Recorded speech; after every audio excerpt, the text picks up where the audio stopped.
यहाँ पर कुछ रिश्ते खुशी का कारण बनते हैं, वहीं कुछ रिश्ते घुटन का। और जब रिश्तों में मिलावट होना शुरू हो जाती है तो वहीं से शुरू होती है एक दस्तक जो कभी भी एक खतरनाक जुर्म की शक्ल में सामने आ सकती है। नमस्कार, मैं senior inspector Himanshu Rawat, crime petrol Dastak में आपका स्वागत करता हूँ। अक्सर हम क्राइम होने के बाद ही विक्टिम को जानते हैं, लेकिन ना चाहते कि आप हमारे पति को समझा दीजिए कि वो हमारे बच्चे को हमसे ना छीने। आपके पति आपको बच्चे से अलग क्यों करना चाहते हैं? अरे मैं क्यों अलग करूंगा सर? थोड़ा गुस्सा आ गया इसलिए हाथ उठ गया। और झगड़े किस घर में नहीं होते आप ही बताइए। लेकिन इनको देखिए, ये मैडम तो पुलिस में चली आई कंप्लेन लेकर के। आपकी पत्नी आपके खिलाफ कोई कंप्लेन दर्ज नहीं करवाना चाहती, इसे छोड़ रहे हैं हम आपको। मैडम, आप जा सकते हैं। मिस्टर विजय, रुकिए। आइंदा अगर आपको गुस्सा है ना तो ठंडा पानी पी लीजिएगा, गुस्सा शांत हो जाएगा। वो क्या है ना कि मुझे भी बहुत गुस्सा आता है, और अगर मुझे गुस्सा आ गया ना तो आपकी सेहत के लिए ठीक नहीं होगा, समझ गए ना? अब आप जा सकते हैं।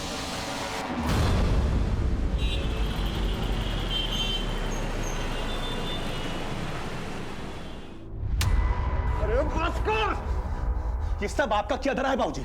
अब हमको बोल रहे हैं कि बस करो। हाँ तो क्या करोगे? जान से मार दोगे इसे? बाबूजी, इनको जो करना है करें, हम इनको रोकेंगे नहीं, मगर नमन को मुझसे अलग मत करो। पगला गई हो क्या? कौन छीन रहा तुम्हारे नमन को तुमसे? अपने कमरे में जाओ, बाकी काम देखते हैं। जाओ।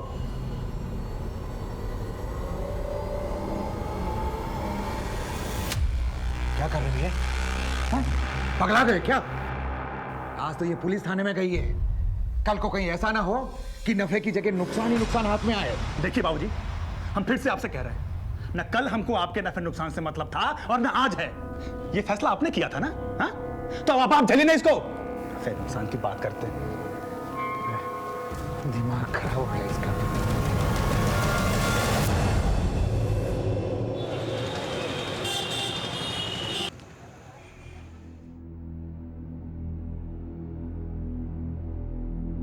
साक्षी बेटा, ये ले कॉफी। थैंक यू माँ। साक्षी बेटा, मैंने जो कहा था उसके बारे में कुछ सोचा तुमने? माँ, आपको मेरा जवाब पता है ना? पहले भी इस बारे में बात हो चुकी है और अब मुझे इस बारे में कोई बात नहीं करनी। मेरा क्या है बेटा, मैं तो कल वापस चली जाऊंगी, लेकिन एक बार ठंडे दिमाग से दोबारा सोच लेना, बाकी तो खुद समझदार है।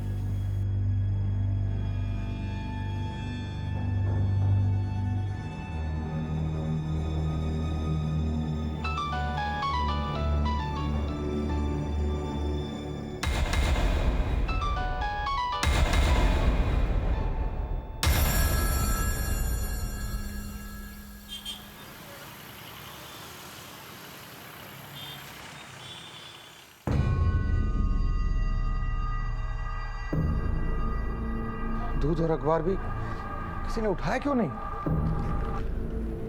बहू, बहू, बहू, क्या बात है? आज ना तो तुमने अखबार उठाया ना दूध उठाया। बसंत, बसंत, बसंत भी नहीं दिखाई दे रहा है। बहू, तुमने कहीं भेजा है क्या उसे? क्या हुआ, तुम जवाब क्यों नहीं दे रही हो?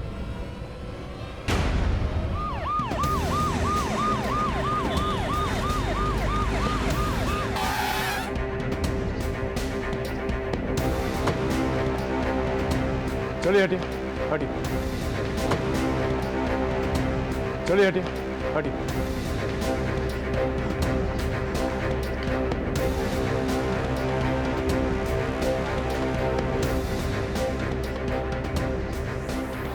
सिर्फ हमारे पति ने हमें घर से बाहर निकाल दिया। ये तो वही औरत है जो 2 दिन पहले पुलिस स्टेशन आई थी। हाँ सर, वो पति पत्नी के झगड़े का मामला था। थोड़ा गुस्सा आ गया इसलिए हाथ उठ गया। और झगड़े किस घर में नहीं होते आप ही बताइए। घर में कोई चोरी हुई है? पता नहीं सर। दुबे घर की तलाशी लो, देखो मर्डर वेपन मिलता है कि नहीं, और घर के चाकू छुरियों को उस घाव के साथ मैच करके देखो।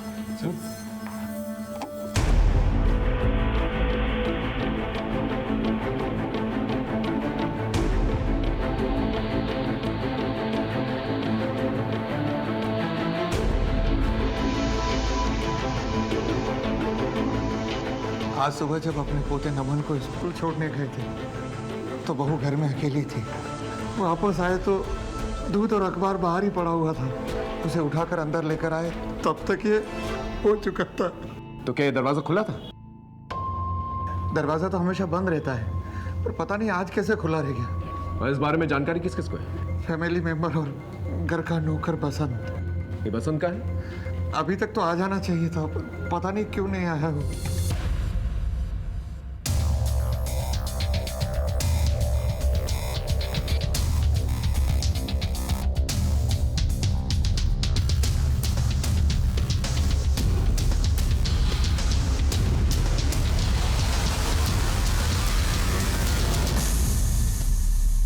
जब आप घर के बाहर गए थे और स्कूल से वापस आए थे, किसी को आसपास देखा आपने? कोई सस्पिशियस एक्टिविटी?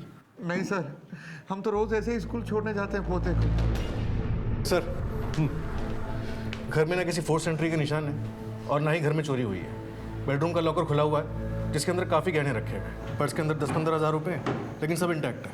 सर, हमारी बहू कविता के गहने गायब हैं सर। मतलब कविता की बॉडी पे जो गहने थे सिर्फ वही गायब है, जबकि इतनी सारी चीजें हैं चोरी करने के लिए। ये कैसी चोरी हुई? आप आइडेंटिफाई कर सकते हैं कि ये कौन सी गहने चोरी हुए थे? एक मिनट सर, ये देखिए, ये हमारी बहू ने जो गहने पहने हैं वो गायब है सर।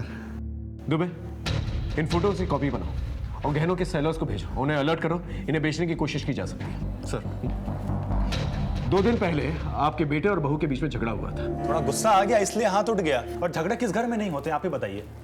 आपका बेटा कहाँ है?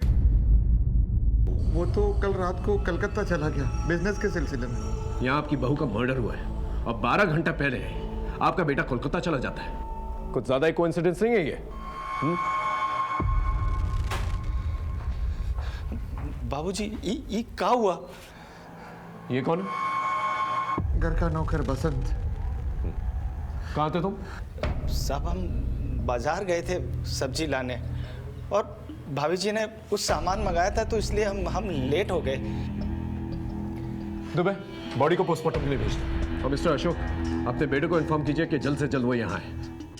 दुबे, कलकत्ता से विजय के बारे में पता करो। इस घर के नौकर, न्यूज़पेपर और दूध वाले के बारे में पूछताछ करो। एक आम घर की गृहिणी का उसी के घर में मर्डर हो जाता। जब हम ये केस सुलझाने के लिए गए तो परत दर परत कई पहेलियां सामने आई। और वो नौकर बसंत जनरल स्टोर में थे। विजय से भी बातचीत की, वो फिलहाल कोलकाता में वापस आने को कहा है। और सर, दूध वाले और अखबार वाले से भी बात की, किसी ने कुछ भी सस्पिशियस नोटिस नहीं किया। इसका मतलब कविता का जिसने भी मर्डर किया वो उसके घर वालों की मूवमेंट अच्छी तरह से जानता था। इतनी अच्छी प्लानिंग या तो कोई घर वाला कर सकता है या फिर वो जो कविता पे इतने दिनों से नजर रखा। इतनी अच्छी प्लानिंग करके, इस तरह से नजर रख के कोई एक मर्डर करेगा और सिर्फ कविता के पहने हुए गहने चुराएगा, जबकि घर में इतने सारे गहने मौजूद हैं, कैश मौजूद है, उन्हें किसी ने हाथ नहीं लगाया। कोई ऐसा मर्डर क्यों करेगा? दुबे, ये मत बोलो कि 2 दिन पहले कविता के साथ मारपीट की गई थी। हो सकता है उसके घर वालों ने उसे मारा और पुलिस को भटकाने के लिए ये चोरी का एंगल क्रिएट किया गया। एक काम करो, कविता की कॉलोनी में जाकर उसके घर वालों के बारे में पूछताछ करो, देखो क्या निकल के आता है। सर,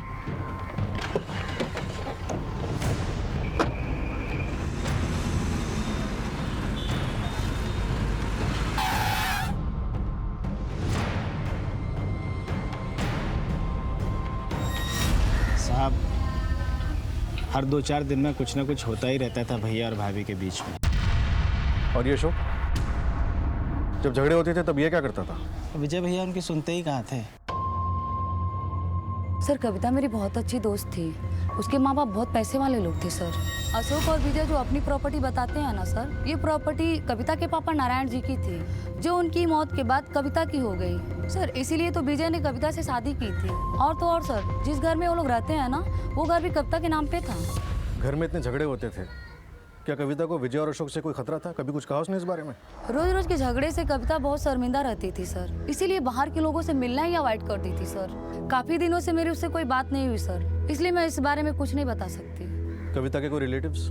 हाँ सर, सीतापुर रोड में उनके एक चाचा रहते हैं।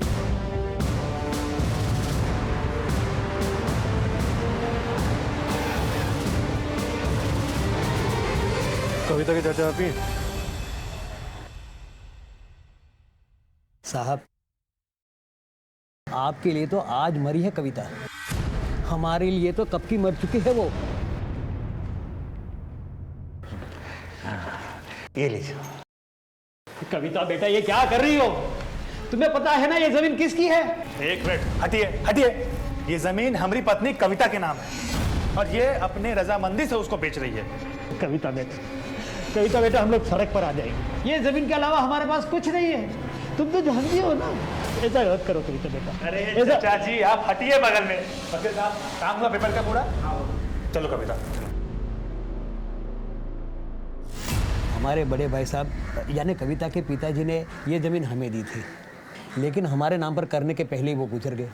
कविता ने इस बात का फ़ायदा उठाया और ज़मीन को बेच दी। अब चाहे वो मरे या कोई उसे मार दे, हमें इससे क्या।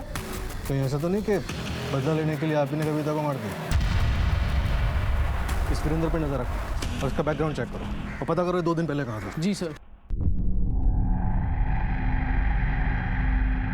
अरे ये भूत है, इसके साथ नहीं खेलेंगे।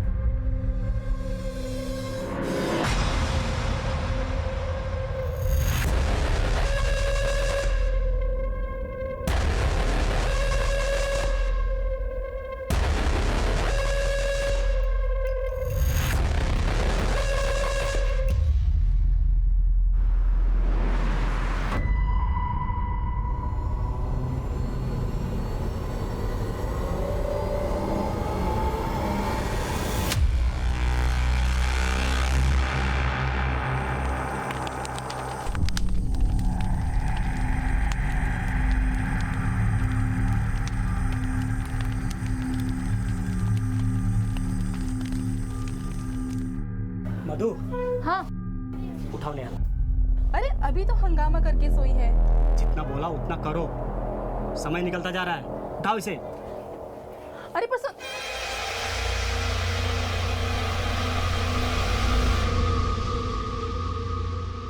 बीवी से भी ज्यादा जरूरी काम था कि उसके मर्डर के बाद भी तुम कोलकाता में रह गए।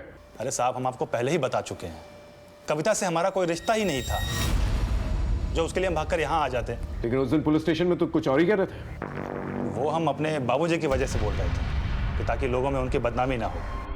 लेकिन सच तो यही है कि कविता से हमारा संबंध कब का खत्म हो चुका था। कविता के साथ संबंध खत्म हो चुका था, लेकिन उसकी प्रॉपर्टी के साथ तो खत्म नहीं हुआ था ना। उसकी एक इंच की प्रॉपर्टी तूने और तेरे बाप ने बेच डाली, और जब उसके पास कुछ नहीं बचा बेचने के लिए तो तूने उसे जान से मार डाला। देखिए सर, इस एंगल में आप ना ही पढ़े तो बेहतर है। हमें मत पता किस एंगल में जाना हो किस एंगल में नहीं, समझा? मिस्टर विजय, तुम्हारी पत्नी कविता की मौत के बाद तो फायदा तुम्हें पहुंचेगा ना। जिस घर में तुम लोग रहते हो अब वो तुम्हारे नाम हो जाएगा, पति जो हो तुम उसके। देखिए साहब, किसका फायदा होगा किसका नुकसान होगा ये पता करना आप लोगों का काम है। कविता के मौत से हमारा कोई लेना देना नहीं है, हम बस अपना बिजनेस सेटअप कर रहे हैं। ठीक है, जा सकते हो। धन्यवाद। दुबे, जिस दिन कविता आई थी पुलिस स्टेशन उसी दिन हमें अलर्ट हो जाना चाहिए। हम कर भी क्या सकते थे सर, कविता खुद ही कोई एक्शन नहीं लेना चाहती थी। और एक बात सर, अगर कविता वाकई में इतनी दबी कुचली थी कि सब कुछ इनके नाम कर दिया था, इनके खिलाफ कोई एक्शन नहीं लेना चाहती थी, तो इन लोगों के लिए तो सब कुछ ठीक ठाक था, फिर ये मर्डर का रिस्क क्यों लेंगे? दुबे, पति पत्नी के रिश्ते ठीक नहीं थे, लेकिन घर में 2 और मर्द भी थे, अशोक और वो नौकर बसंत।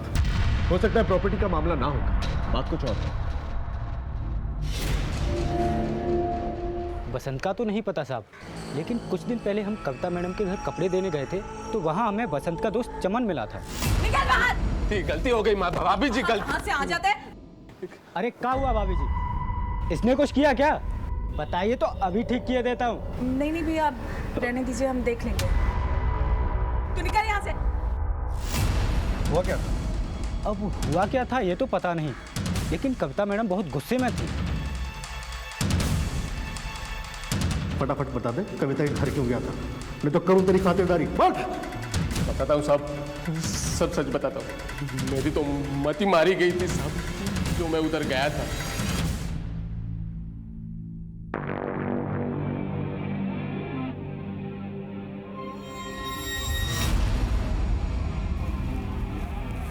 तुम यहाँ कैसे?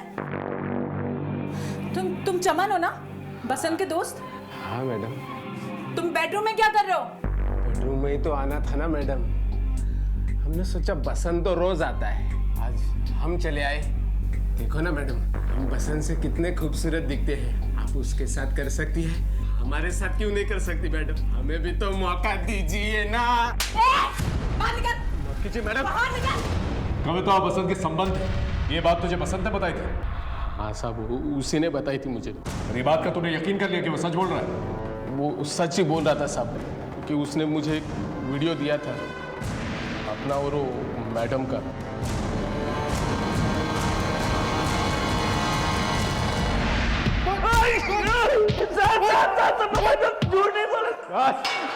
उठा सर, उठा। साहब हम जबरदस्ती नहीं किए थे, बस हो गया था। साइन कर इस पे अभी। हमने कहा ना हम नहीं करेंगे, चाहे आप हमारी जान क्यों ना ले लो। चुपचाप साइन कर दो, नहीं तो सच में जान ले लेंगे तुम्हारी हम।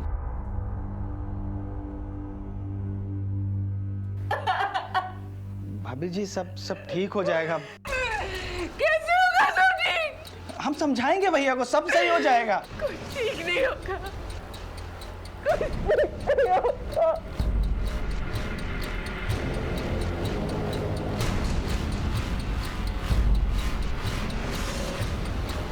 के बारे में पता चला तो तेरा और कविता के बीच में झगड़ा हुआ और तूने कविता को मार दिया। नहीं साहब, हम मारे नहीं है साहब। सब वो जो वीडियो था वो हम अपने मजे के लिए बनाए थे।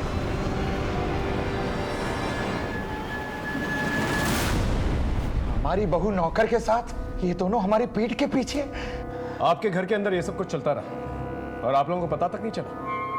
क्यों मिस्टर विजय? हम आपसे पहले भी कर चुके हैं, कविता से हमारा कोई संबंध नहीं।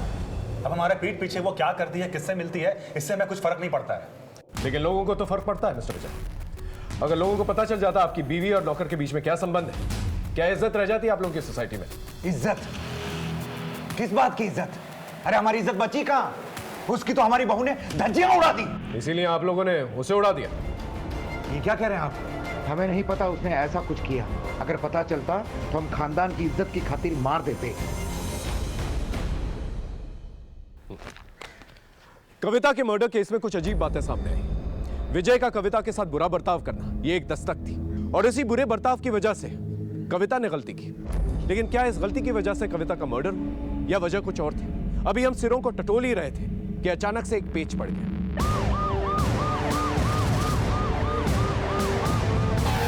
एक राज तो पहले से फाश कर चुका था और ना जाने कितने राज थे जिसे छिपाने। ये साहब उससे मिलने ना वो मेहराम नगर जाता है साहब, इतना ही पता है।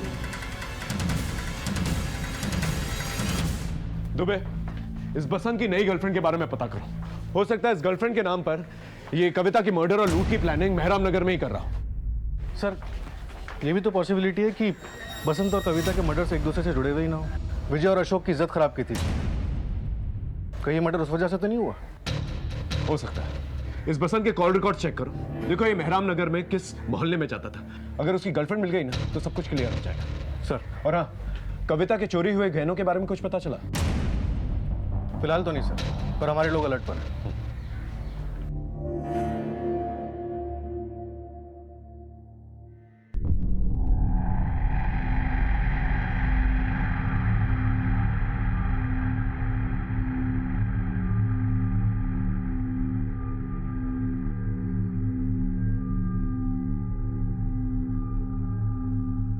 सुनिए ना, एक बार चलते हैं ना, हमने खुद बात की है।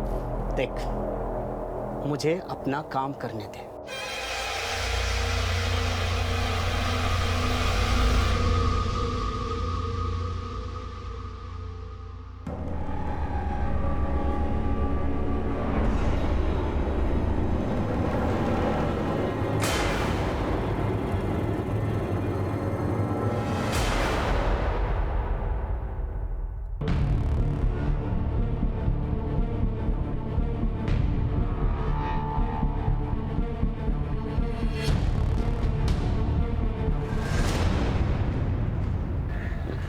सर, हाँ दुबे, सबके कॉल रिकॉर्ड स्कैन करा था, तभी बसंत के घर के पास वाले मोबाइल टावर के रिकॉर्ड से एक इंटरेस्टिंग बात पता चली। बसंत की मर्डर वाली रात 10 से 12 के बीच ये आदमी वहां मौजूद था।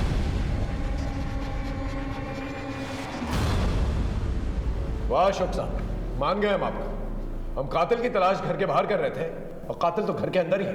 कौन कातिल? आप। ये रही आपकी मोबाइल लोकेशन। जिस रात बसंत को मारा गया उस रात को आप उसकी कॉलोनी में थे। क्या करने गए थे वहां पर आप? बसंत की अक्ल ठिकाने लगाने गए थे। हमारे घर में खाया था, 4-6 घंटों तक रहता था सर।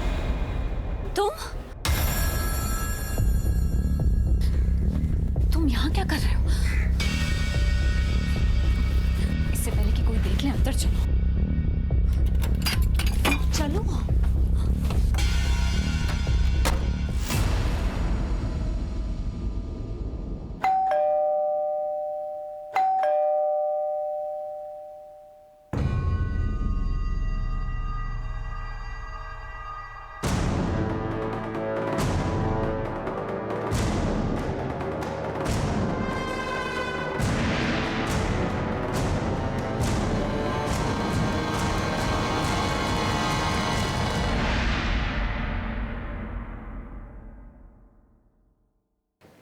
हाँ तो मिस्टर विजय, ये बताइए आप बसंत की गर्लफ्रेंड के साथ उस घर में क्या कर रहे थे?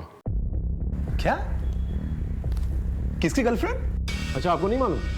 बसंत आपका नौकर इन्हीं से तो मिलने जाता था इनके घर। क्या बात है मैडम, आपने विजय जी को बताया नहीं बसंत के बारे में? हाँ मिस्टर विजय, अब बताइए ये कौन सा एंगल है, या आप बताएंगी? बोलिए। हाँ सर, बसंत मुझसे मिलने आता था, लेकिन मैं उसकी गर्लफ्रेंड नहीं थी सर। लखनऊ आने से पहले दिल्ली में मेरा एक बॉयफ्रेंड था, आदिल। आदिल के पास मेरे कुछ पर्सनल वीडियोस थे सर। वो तो मुझे ढूंढता ढूंढता यहाँ लखनऊ तक आ गया था सर। जब उसे विजय के बारे में पता लगा तो वो मुझे ब्लैकमेल करके सेक्सुअली एक्सप्लॉइट करने लगा था।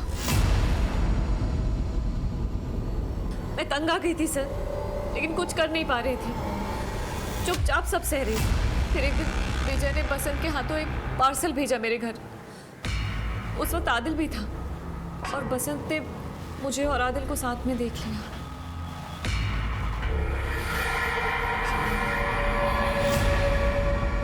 सर, बसंत को मेरे और विजय के रिश्ते के बारे में पता था और अब तो वो आदिल के बारे में भी जान गया था, इसलिए उसने भी मेरे साथ।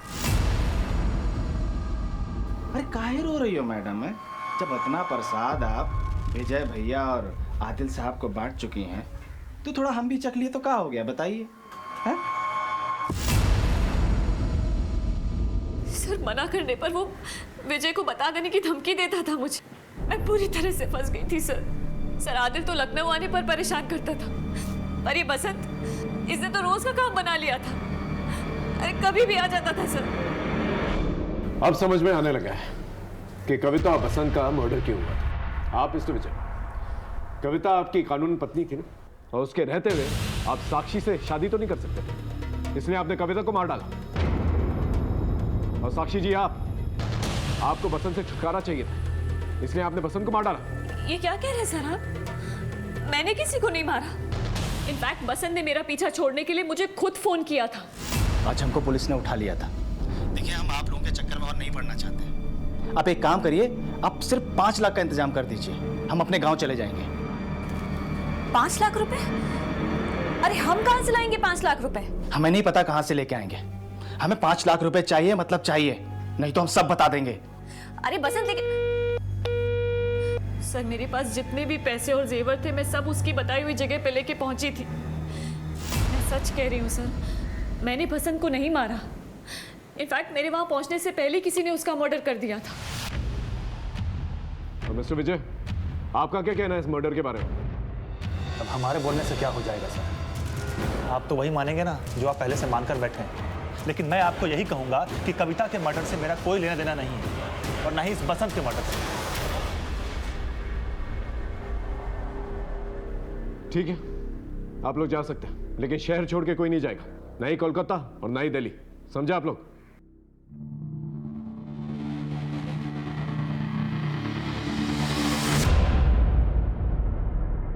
विजय, सॉरी। तुम्हारे सॉरी तो हम अचार डाले। एक नौकर के साथ में सोती रही, और हमको धोखे में रखा। आज से हमारा रिश्ता खत्म। 10 दिन का टाइम दे रहा हूं, चुपचाप हमारा घर खाली कर दो, समझी तुम? विजय,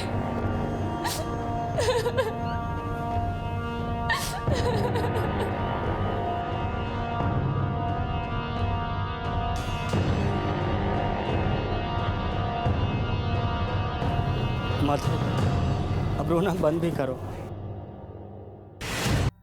अब इस केस में ठहराव सा आ गया था। हमारी हर एक लीड डेड एंड पे पहुंच रही थी कि अचानक से इस ठहरे हुए पानी में एक कंकरी गिरी और हलचल मच गई और मेरी टीम हरकत में आ गई। सर, अभी अभी एक खबर आई है। क्या खबर? कविता के जो गहने चोरी हुए थे उनकी एक डील हुई है कृष्णापुर मार्केट में, और सर बेचने वाले की पहचान भी हो गई है।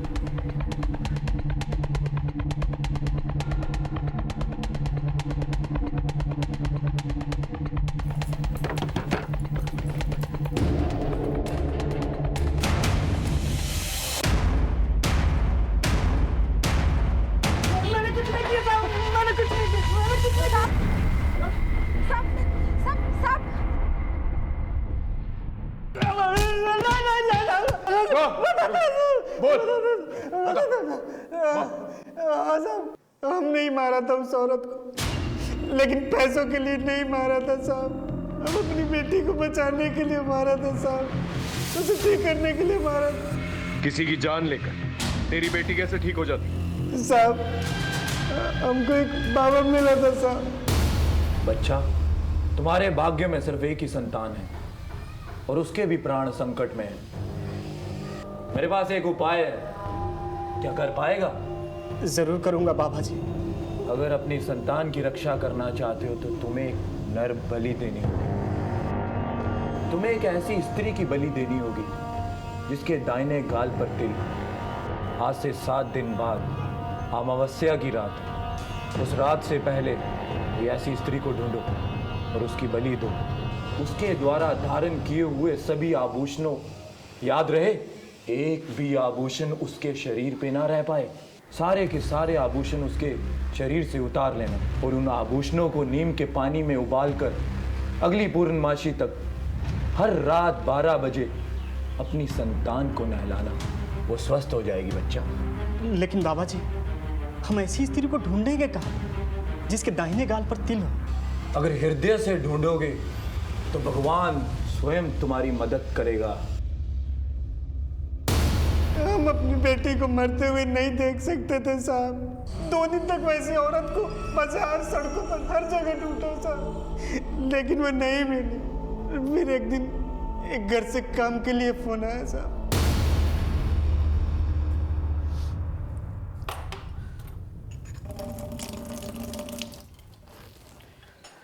हो गया मैडम। कितने पैसे हुए? 200 मैडम।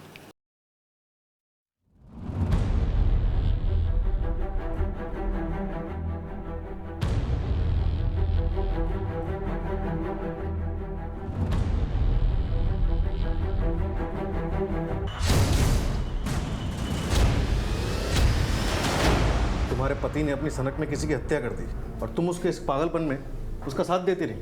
हाँ? बहुत गरीब लोग हैं साहब, काम ही नहीं था उनके पास। मैं भी नेहा की वजह से एक ही घर में झाड़ू पोछा करती थी। क्या करे, इलाज के लिए पैसे ही नहीं थे। जो वो कहते गए साहब, मैं वो करती गई। लगा कि नेहा ठीक हो जाएगी, पर नहीं साहब, नेहा ठीक नहीं हुई। कहाँ काम करती हो तुम? मेहराम नगर में। हमारे हाथ में एक सिरा आ गया था, लेकिन हम कोई भी गलती करके मुजरिम को चौंकाना नहीं चाहते थे। सरवन जिस जगह बाबा से मिला था, उस जगह की सीसीटीवी फुटेज मेरी टीम ने खोज निकाली थी।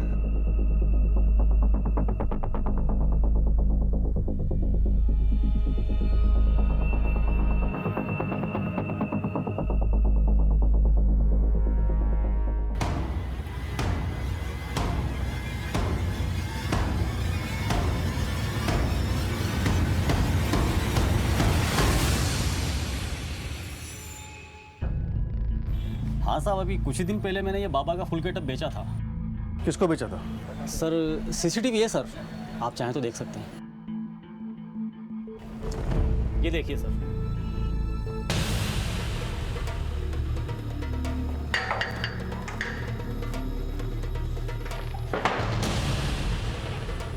तुम्हें यहां पर इसलिए बुलाया गया है क्योंकि तुम ही वो मास्टरमाइंड हो जिसने बसंत और कविता का मर्डर प्लान किया।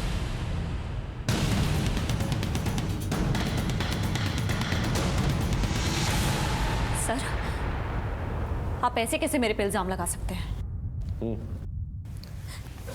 क्योंकि कविता का मर्डर करने वाली सरवन की बीवी मधु तुम्हारे यहाँ काम करती थी। कहाँ काम करती हो? मेहराम नगर में साक्षी मैडम की यहाँ। मधु मेरे यहाँ काम करती है, उसका आदमी नहीं। हम जानते थे आप कुछ ऐसा ही बोलेंगी, इसलिए हम पूरी तैयारी के साथ आए। दुबे लेके आओ उसे।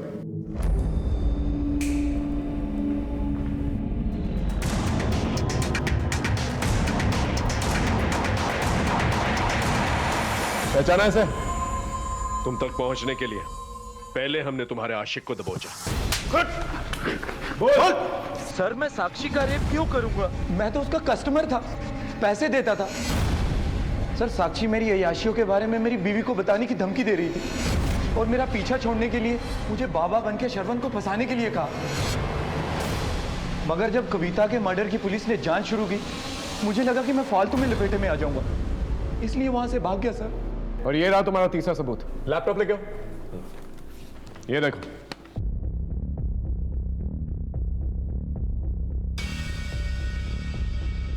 ये तुम ही हो ना बाबा का गेटअप लेने के लिए दुकान पे गई थी? अब साक्षी मैडम, ये सारे लिंक्स आप ही जोड़ेंगी या आपका मुंह खुलवाने के लिए इन्हें बोलो? मैडम की अच्छी तरह से खातेदारी कर। बता दो सर। हाँ, बोलो। सर, वो दिल्ली में जॉब के दौरान मुझे एस्कॉर्ट सर्विसेज के बारे में पता चला था। मैंने पैसा कमाने के लिए एस्कॉर्ट सर्विसेज ज्वाइन कर ली। 2 साल पहले विजय मुझे सोशल मीडिया पर मिला था, फिर हमारा अफेयर हो गया। विजय को मेरे एस्कॉर्ट होने के बारे में अंदाज़ा भी नहीं था। उसने मुझे शादी के लिए प्रपोज किया था। उसके पास पैसे भी थे बहुत सारे। मुझे लगा लाइफ में सेटल होने का अच्छा मौका है, इसलिए उसके साथ लखनऊ आ गई। पर यहाँ की मुझे पता लगा कि वो तो पहले से ही शादीशुदा है। विजय ने अपनी पत्नी को तलाक देने के लिए मुझे यकीन दिलाया, लेकिन वो कविता, वो उसे तलाक देने के लिए रेडी नहीं थी। हमने कहा ना हम साइन नहीं करेंगे। पहले आपने जहां जहां बोला आपसे बिना कोई सवाल के हमने साइन कर दिए, पर ये तलाक के पेपर पे हम साइन नहीं करेंगे। कविता विजय को तलाक देने के लिए राजी नहीं हो रही थी, इसलिए मैंने डिसाइड किया कि इस कविता को तो रास्ते से हटाना होगा। और तब मुझे मधु से सरवन के अंधविश्वास का पता चला। क्या बताए ना इंसान, एक तो बेटी का दुख और ऊपर से हमारा ये पति इतना टोना टोटका करता है कि अगर कोई बाबा उससे कहे ना किसी की गर्दन काट के लेकर आओ तो वो भी लेके आए। फिर मैंने सरवन के अंधविश्वास का फायदा उठाया। सरवन को तो मैंने फंसा ही लिया था और इस बसंत को भी पैसे का लालच देकर अपने प्लान में शामिल कर लिया। बसंत से सरवन को कॉल करवाकर कविता से मिलवा दिया। बसंत को क्यों मारा? जब पुलिस ने उसे उठाकर पूछताछ की तो वो डर गया था। हम आज गांव जा रहे हैं, हमें 5 लाख रुपए चाहिए, वरना हम तो फंसेंगे ही, तुम्हें भी नहीं छोड़ेंगे। मैं अगर उसे 5 लाख रुपए दे भी देती ना सर, तब भी वो हमेशा के लिए मेरे लिए खतरा बना रहता। इसलिए विजय की प्रॉपर्टी पाने के लिए इतनी प्लानिंग की, लेकिन तुम ये भूल गई कि किसी की मौत से जिंदगी नहीं पाई जाती। अब सारी जिंदगी काल कोठरी में बिताना।